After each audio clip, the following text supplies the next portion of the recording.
Hey everyone, I'm just out here on my back porch enjoying the beautiful sunny day, and I thought that I would share what I'm doing today. So I just harvested a bunch of catnip.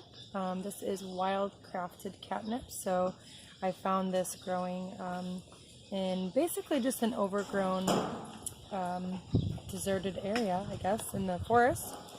And so I'm tincturing it. So basically a tincture is when you add any kind of herb with an alcohol and you let it sit for a long time, so 2 months, maybe even longer if you wish, and it creates a beautiful extract of the plant's medicinal properties.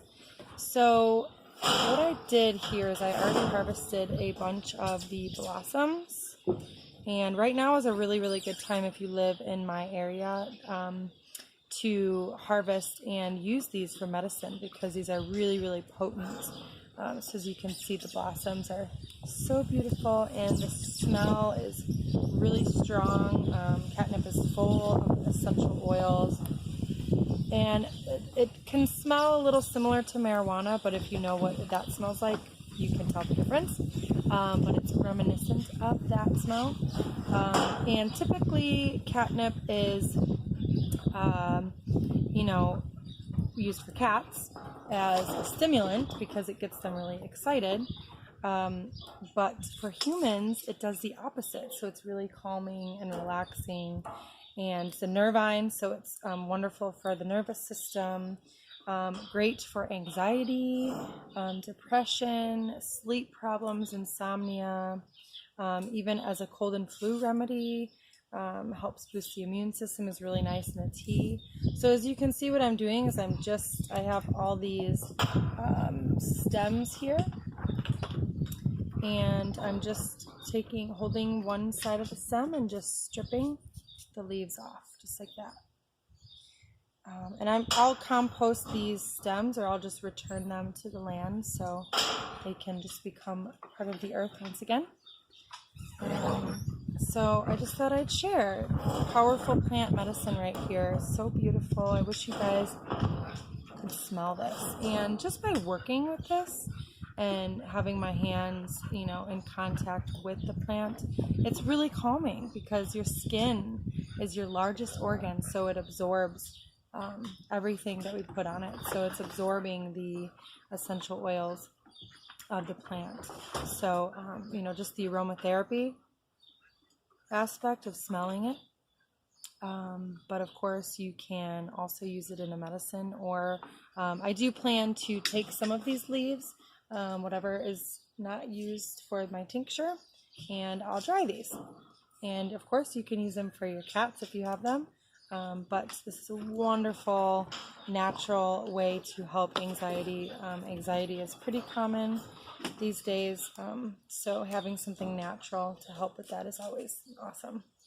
So basically what I'm going to do is I already have a glass jar here, and I have it labeled with the date, wild crafted catnip, organic vodka.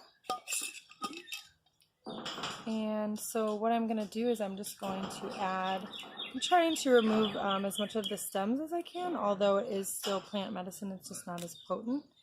And so I'm just going to add, listen to the birds, how pretty they sound. It's so peaceful out here. So I'm just going to add all my catnip, and basically I'm just going to add this until almost the top. You want to leave a little bit of room so the vodka can cover the plant material. So I'll show you guys that in a second once this is all full. Okay, so I have my jar full. I did pack it down a little bit, but you don't want to pack it too much because you want to leave room for your vodka, of course, or whatever other alcohol that you're using. So there we go, left a little room on the top.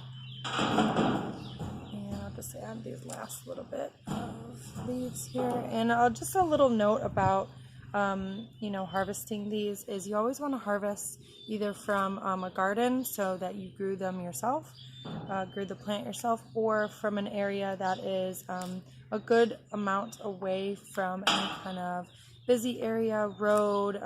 Definitely don't harvest in like near highways or anything. And just try to be sure that the area has not been sprayed with pesticides. The last thing we want to be doing is ingesting poison along with our herbal medicine, right? So, and then also some people, you know, get crazy and blend all this up in a blender so you can fit more in the jar. But I find that you don't need to do that. It's a little bit more work, and it's not necessary. The alcohol is strong enough to penetrate the plant to extract the medicine. So, and here we go. We're just going to pour it right over the top. As you can tell, this is a really difficult process. Just kidding. And it's actually really meditative. So I do have some more vodka. I'm going to bring it all the way to the top. But just for the sake of the video, I'm just going to cap this. Keep this preferably out of the sun. And you're just going to shake it every couple of days. Try to let this sit for at least 6 weeks. I like to go 8 weeks, maybe even more if I don't need it right away. But there you go. I'm going to share this with some people in my life that I know struggle with anxiety and sleep problems, and just as an overall calming herbal medicine, this is really powerful, so we don't turn to more unhealthy things. It's so easy to turn to an alcoholic drink or you know, any other destructive, you know, bad food or whatever it might be. So there you go, guys. Hope you enjoyed that, and I'll be sharing more in the future.